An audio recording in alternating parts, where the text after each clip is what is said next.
Hi guys, welcome to Buckmore Park. These are the ambulances that Club 100 think we're going to need today. Here's the track walk. This is what it looks like from down the pit straight. Really misty, really kind of damp, lots and lots of damp in the air. Final round of the Club 100 series, and this is our first heat. It's heat 3 actually. So starting behind, I guess this guy's called Mo Hassan. We're starting 14th and last on the grid for this one.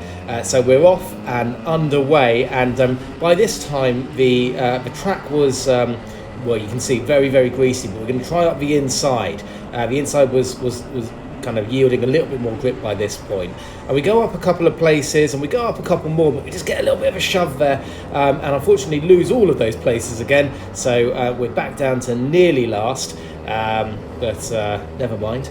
Always fun to drive through the pack. So just following these two guys down into the S's, no way through there, down into the quite intimidating section, just locking the rear to try and get it turned. So you'll see that it's a pretty greasy track. Now when we went out, I did the full practice for this one, as we just run into the cart in front. I did the full practice, so no excuses for not knowing which way your track goes or anything like that. Yeah, when we first went out, it was basically wet. It wasn't raining or anything, but all the condensation. Mo Hassan goes really wide there, rubs against the barrier, and watch this. Boom. What an amateur mistake. What an absolute catastrophe. First thing I have to say is so sorry to that driver. I was trying to overtake James Antwis, who's now 2 ahead of us, and just didn't realise, just didn't see that there was also someone else ahead, and just ended up T-boning him and taking him out. We are going to get a totally deserved 6th place penalty, 6th place deduction there for a takeout, causing another driver to come to a halt. Like I say, really difficult to defend that one. That's exactly what I deserve for that one. So there you are. There is the penalty. We're going to go up the inside of this guy. Try and put that out of my mind for the time being. Feeling very guilty about it. I was able just to sort of quickly say sorry to the guy as he walked away from his car when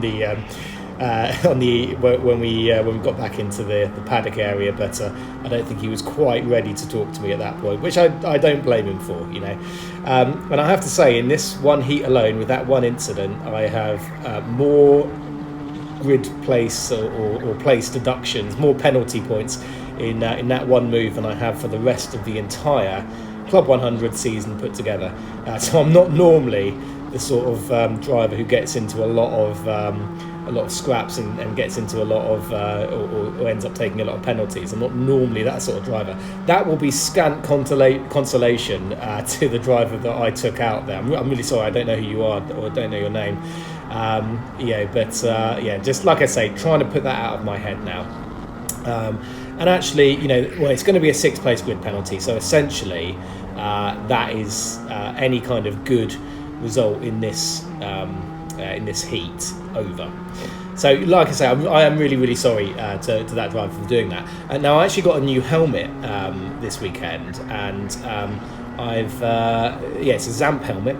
Really like it actually, and big thanks to Richard, one of my C3 kind of colleagues. I was going to call him a rival there, but he's not. He's a colleague. One of my colleagues, he actually he had one of these helmets already, Zamp helmets, and really like it. And I was admiring his helmet for a few rounds. You heard that right. I was admiring his helmet, and he gave me a discount code, and managed to blag one myself. So obviously, after taking that guy out, the natural thing for me to do was to quickly hide my helmet, get back into the paddock, and start tutting in Richard's direction, and telling anyone who would listen what an aggressive driver he was and how I'd heard that he'd taken someone else out. That's the good thing. As we try up the inside of James Antwis, doesn't quite work out this time. That's the good thing about having the same helmet as someone else. If you make some colossal tit of yourself on track, you can just say it's them. I am, of course, joking, Richard. Don't worry. Actually, I owe Richard a bag of chips, because that discount code he gave me saved me several pounds, so thank you very much to him. Again, just on the inside of hairpin 1 there, it's still not dry, is it? Look, I was trying to overtake James twice now, and if you go offline in any way, shape or form, you just start floating away like some kind of, I don't know, cloud. Floating away like a cloud. Anyway, very, very difficult. That's not really worked, is it? Very difficult to make these moves stick. Now, with the group ahead of us, squabbling, they're not exactly dropping us. I've tried 2 lunges on James Antwis here ahead of us in the white helmet. By doing so, kind of slowed us both down. But the group ahead aren't exactly disappearing. Because they are obviously all fighting as well. Get a slide on there, lose the rear. You can see how tricky it is. Normally that corner is reasonably straightforward as long as you're on the right line. You shouldn't be fighting the track or fighting the car too much. Again, into the S's. S1 there, should be a really straightforward drive, but managed to get it wrong, and just there, take a big hit from behind. You could call it karma, couldn't you? The driver there just tries to point me back through, but obviously we lose so much time. But there's quite a lot of distance between myself and him, and then I think he just gets his head down and gets on with it. He didn't get a penalty for that. I'm not complaining, or anything, but I fully deserved my penalty and got it. Yeah. Anyway, trying to get our head down again, and just getting on with things. New helmet. I'll show you what it looks like now, actually. Yeah, there it is. It's going to be in the bottom of the screen, just as I'm trying to catch up to these guys, and there's nothing going on track just at this very moment.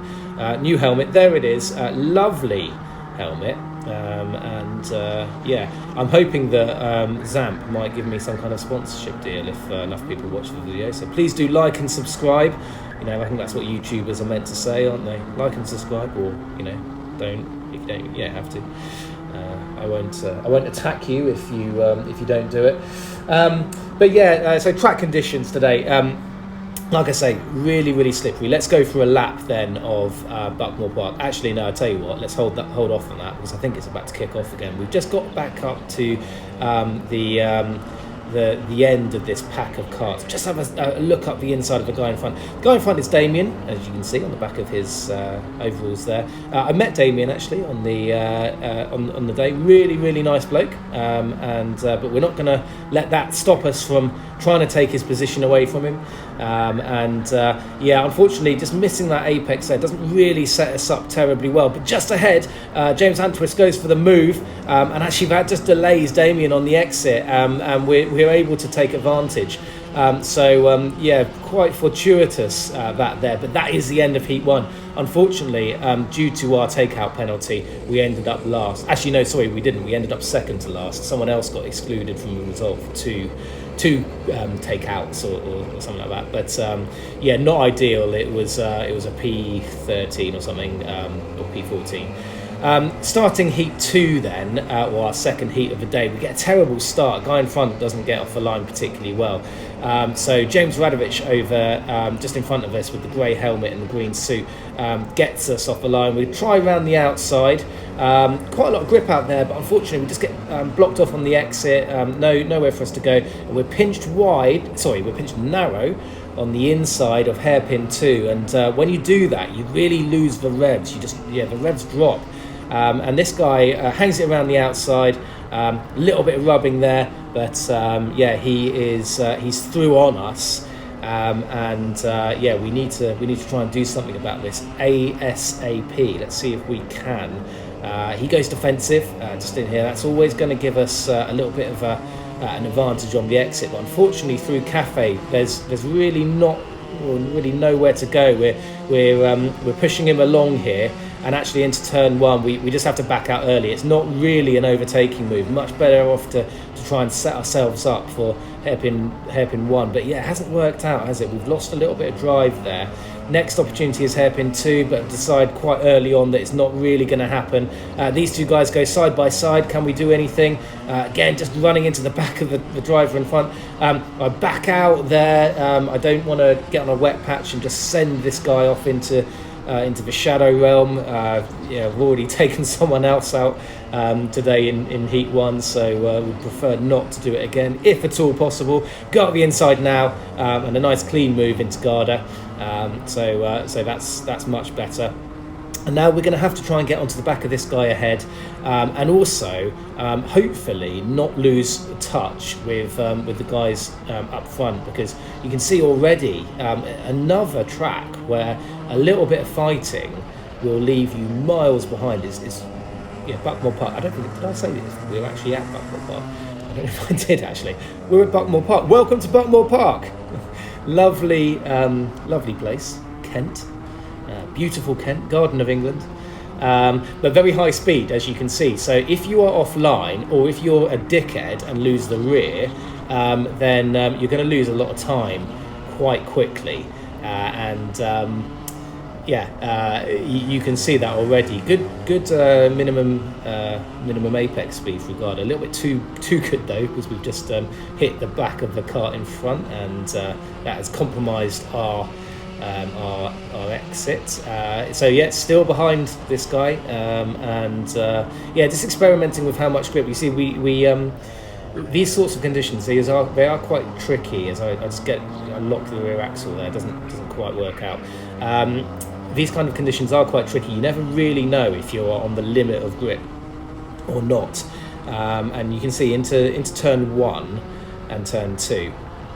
We weren't quite we weren't quite on the limit there, were we? We were leaving a little bit of time on the table. So not ideal. That still not close enough. I think we are sort of potentially a little bit quicker, but we've got to be quicker in the right places. We've got to be kind of right on his bumper into hairpin 1, hairpin 2, or Garda, and we weren't there. He looks around, just looking up the inside there, trying to intimidate him. Shouldn't really have bothered doing that though, because again, we lose some time by being on the wrong part of the track, that means that we're not on the right part of the track when it comes to hairpin 1 and 2, which are the better overtaking opportunities. He goes defensive again. He didn't really need to there, actually. I think he thought that we would probably do the sensible thing and tuck in behind and wait for the proper overtaking opportunity, but we didn't do that. We're trying to throw him off by being in the wrong part of the track at the same time. Opportunity here into Garda. There we are, and that one is done. Up ahead of us, just there, that is Scott Parker, a fellow C3 colleague, and also a very, very nice chap, Scott Parker. So, but we're not going to let being a nice chap get in the way of a position that we want to take. So far in this race, we've managed to avoid having any penalties. So actually, if we could get up. Oh, here's a classic moment of why it was so difficult today. The cart gripped more than I expected it to there, and so when I turned in more aggressively than I thought I was going to. Then I got on a wet patch, and then I ended up being wide. So I was a little bit worried I was going to lose that place that I'd worked so hard for. But it was all right, we are even though it was a bit of a scruffy lap, this one, we are okay, and we are more or less still in the fight.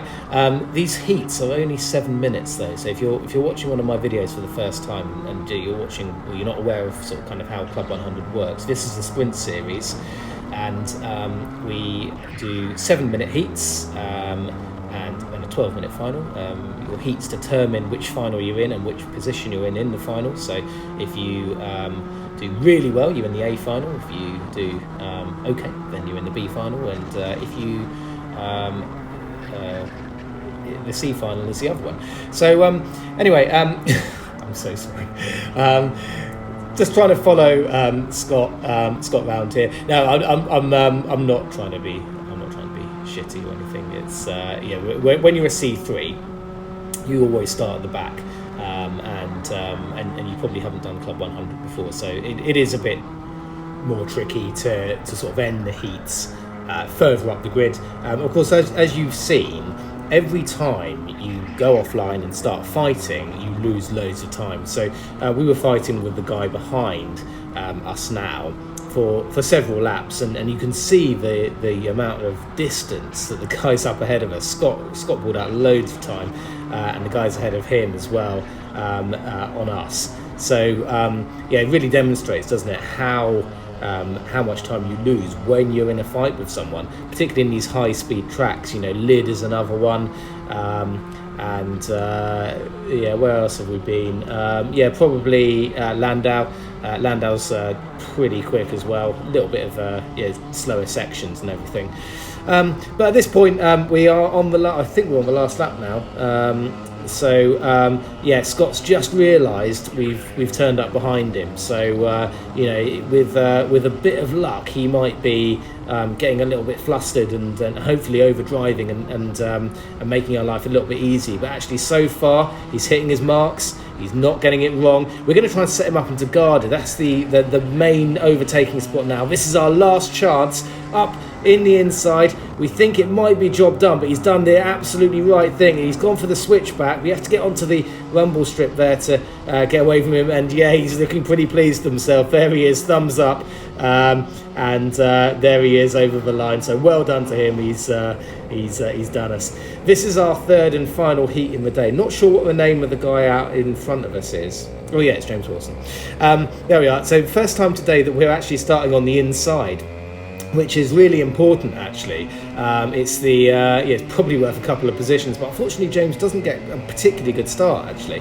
Kurt Holmes in the white suit just there is able to get ahead. Now just ahead of us it all sort of starts kicking off, so by virtue of someone else's misfortune we go up 3 places there, and potentially a couple more. No, we can't quite do it,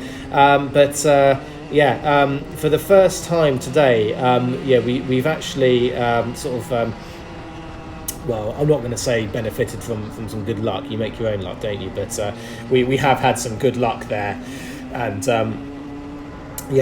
we've gone up a few positions actually after heat 1 and 2. Heat 2, I wasn't particularly quick. It was a P8 in heat 2 overall. So I did go up a few places from where did I start? I can't remember where I started. Must have been 12 or something. I can't remember now. Do you know what? Maybe I should look these things up before doing the voiceover. Maybe next time. The important thing is Damien, who started on pole, is leading us away, and I think we're in 7th at this point. But the important thing is that we are all together as one. What's the word? I can't talk now. We're all together, and it's all kicking off. So potentially we are in it to win it. And now driver right in front of us goes defensive. It all kicks off. Now we go momentarily up into 4th, but we just get shoved slightly wide. We're about 3 wide here. JV told us not to do this at the start of the day. Unfortunately, we lose all of the places that we momentarily had. But it was great to be up in P4 for one moment. It's not over. It's certainly not over. P1 has gapped us a little bit now, but the rest of us are all sort of kind of together. We're on the outside. Paul Williams and James Wilson go side by side, and we get them both on the exit. That's worked out very nicely. Damien and this guy in the white helmet ahead get together. They ruin their exit speed, and we are then able to push this guy through at the expense of poor old Damien. Now we've got another opportunity up into Garda. Can we do anything? We're right on his bumper. He goes defensive, but he cuts back in and gives us the space, and we're up into P4 again. So it's amazing, isn't it, how things can change. We went up 4 places, lost 4 places, back up 4 places, and so this is it now. P1, P2, P3. I'm not sure who P1 is actually. He's obviously pretty quick because he's in P1. P2 is Kurt Holmes, C2. He's actually going to end up going on to win the C2 championship. So Kurt Holmes is pretty handy. We've got, I believe this is Mikey Nichols ahead of us, also a very seasoned C2 driver, very, very handy. Someone was saying that he's one of the big names in the championship. So if we can stick anywhere close to him, that'd be great. We get wide there though. That's our first warning for track limits. It's going to be anyway. And there is a guy, the guy that we did into Garda. Again, I'm really sorry, don't know your name, but he is right on our bumper. So by getting it wrong down the end of the track, we've just lost a little bit of time to Mikey Nichols in front. He's gapped us ever so slightly. Now, if we can get through this next lap without making too many mistakes, then we'll be more or less on his pace. We weren't faster. We were. I was looking at Kurt Holmes's times. I'm sure Mikey Nichols will be very, very similar. Our best was 0.2 off his. So still work to be done. But I have to say, I'm as a C3, sort of like relatively new to the championship since Bayford. I was actually fairly pleased with that, to be 0.2 off. I know that 5 laps and that's a second and everything, but for me, that's got to go down as a little bit of a win. But it's really, really tight. There's loads of really, really quick drivers behind. Including the guy that we did in Garda, and he is literally right on my tail. Actually, it's a bit of a shame I haven't done this, but there was some excellent Alpha Live footage being filmed on this round, and if you haven't seen it, my God, you really should watch it, and in particular the A final, where the championship was to be decided on the last lap. And honestly, I haven't had that spine-tingling moment watching sport since Lewis Hamilton won his first world title. Is that Glock, that moment there, that's what I was feeling watching and listening to the Alpha Live footage, being here at the time watching that A final. So honestly, if you haven't seen it, please do check out Alpha Live. There's a guy who on the Club 100 Facebook page has cut the final, the A final, and put it up as its own. And I think Alpha Live have done it as well, actually, that you can just watch the A final. The heavyweight sprints A final. Honestly, I really urge anyone interested in this sort of thing to watch it, because it is an amazing spectacle, absolutely incredible. Our sport at its finest. So please do go ahead and have a look at that. Sorry, guy man who put the A final up and did all the hard work, and now I've forgotten your name. Very sorry. But yeah, no, really, really amazing.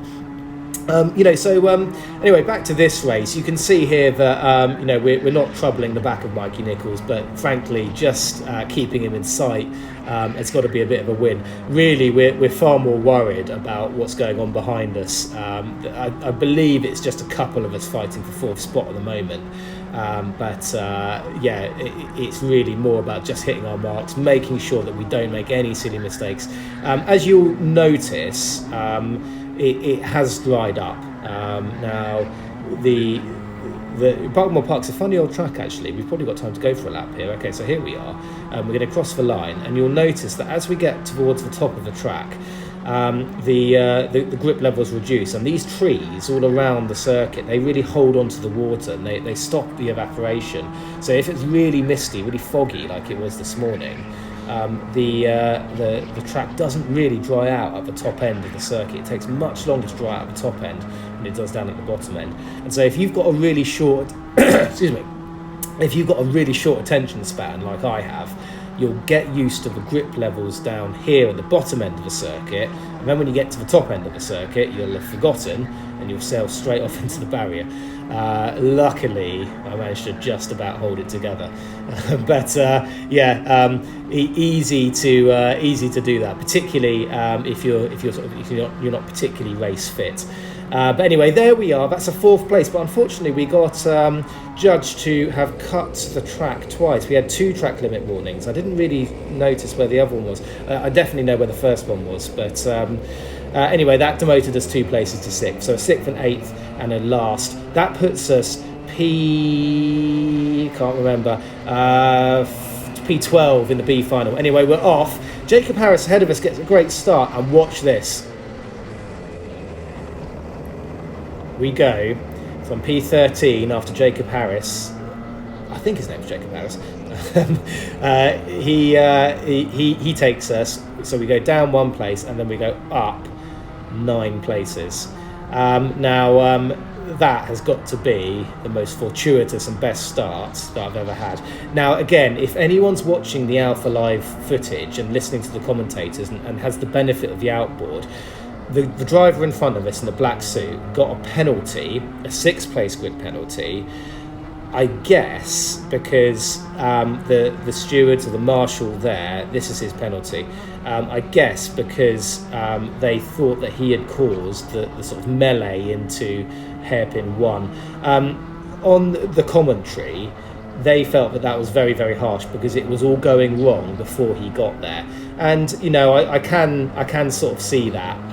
You know, I think that's a bit of an unfortunate one, to be honest. But yeah, you know, it's really difficult, isn't it, marshalling?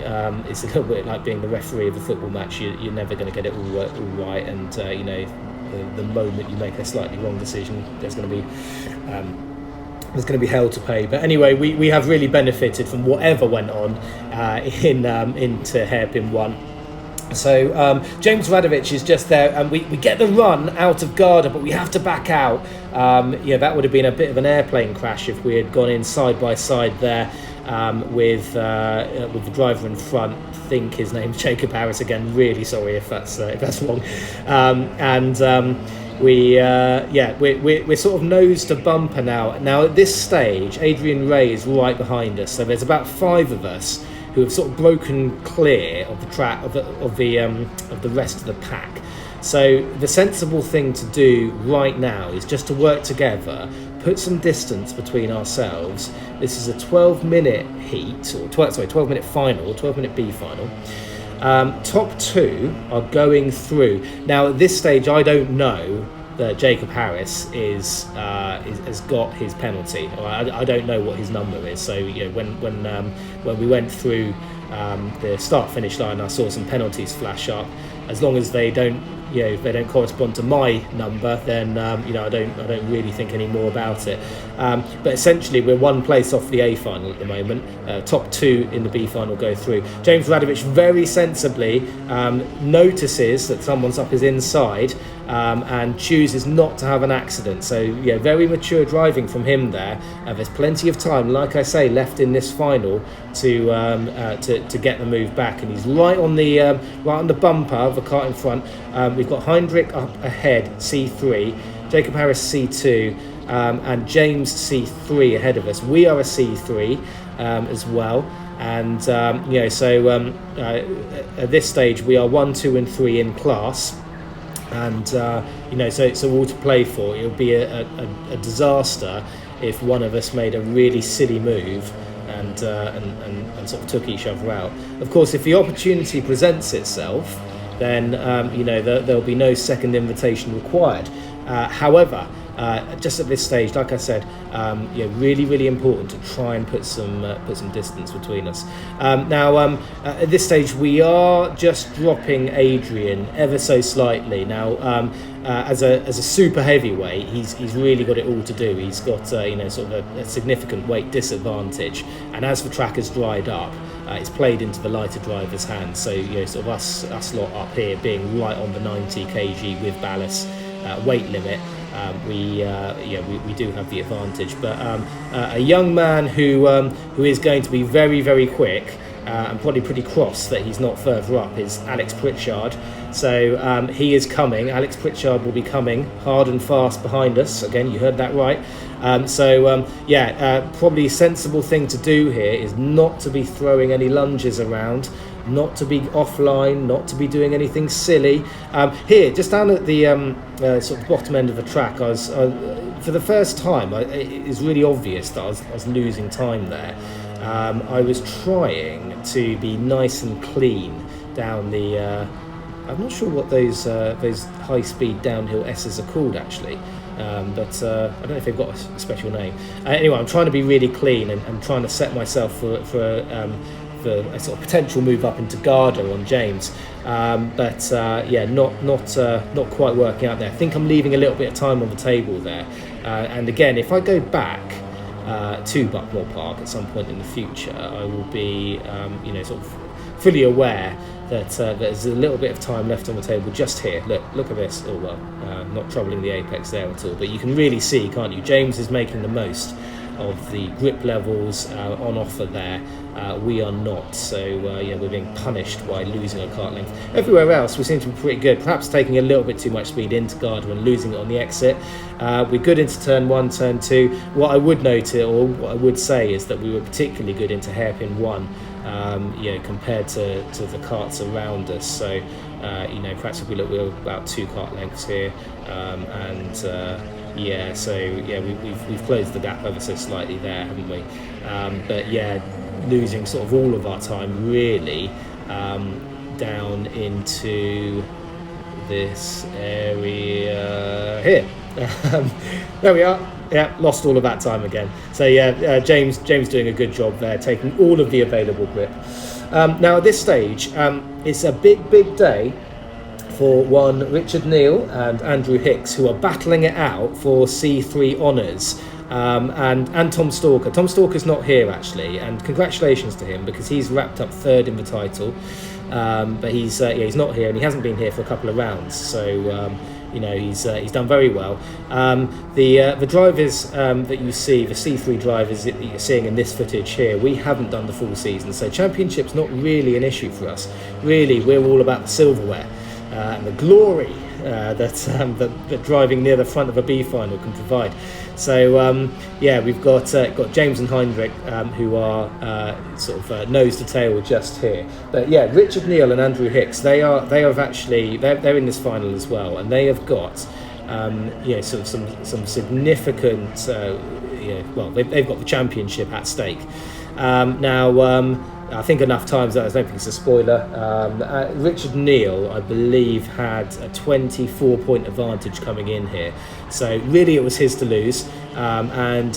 He, being a careful man, he didn't lose it. And congratulations to him for C3 championship honours. So very, very well done. Well done to Andrew Hicks as well, who took it all the way down to the final round, I don't know who's done the scoring for Club 100, but hats off to you, because C3 honours went down to the final round. Not sure, if I'm honest, about C2, as we just tried to intimidate James a little bit there. I don't know. Kurt Holmes is a champion for C2. Don't know if he wrapped it up easily or if it went down to the final round. But then, like I said earlier, that A final, absolutely amazing.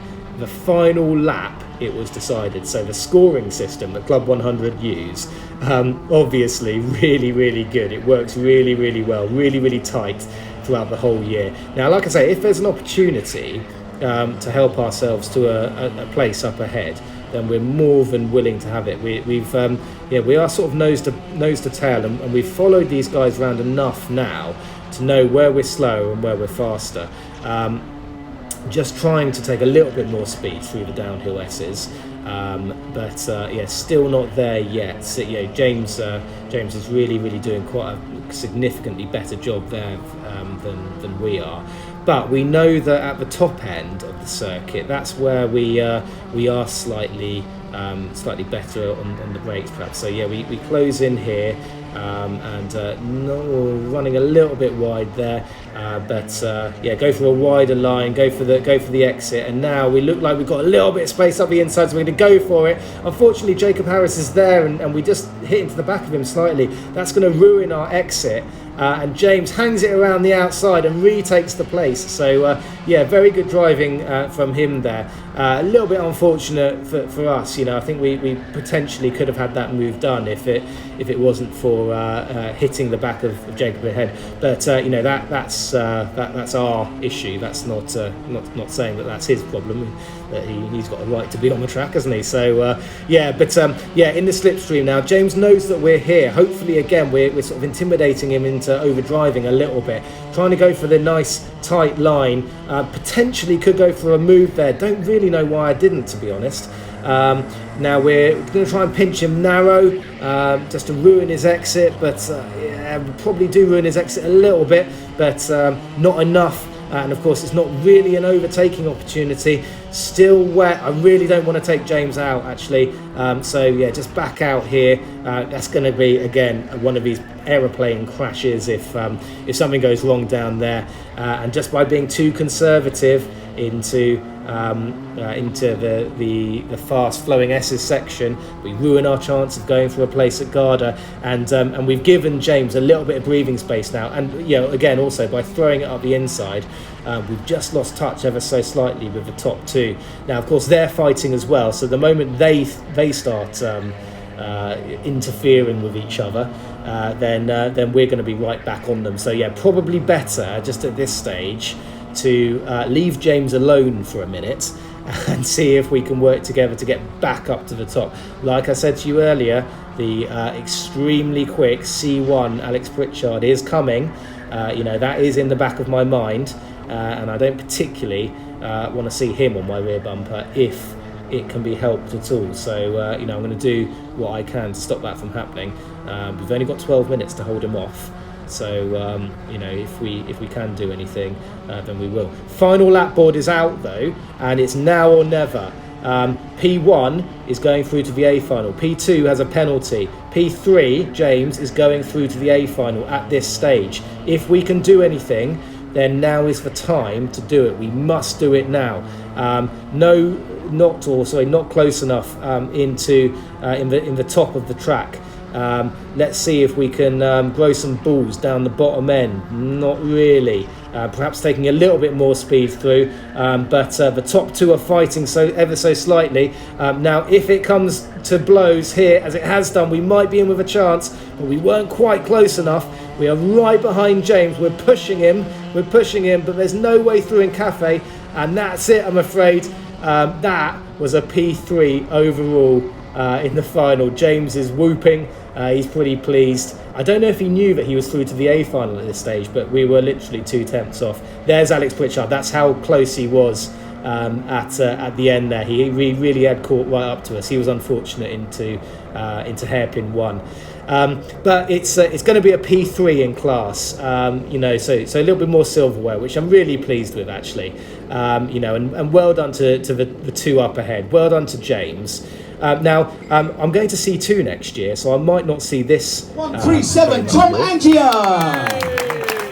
There we are. This is what it feels like. Look at that lovely face. This is what it feels like to stand on the podium. So I just wanted to record it because, like I said, I'm going to C2 next year. I'm going to be up against some big boys. There we are on the podium. I'm probably not going to experience this feeling that regularly. But here's the C3 podium. Really, really pleased. So thank you for a wonderful season, Club 100. I'll see you for the next one in February.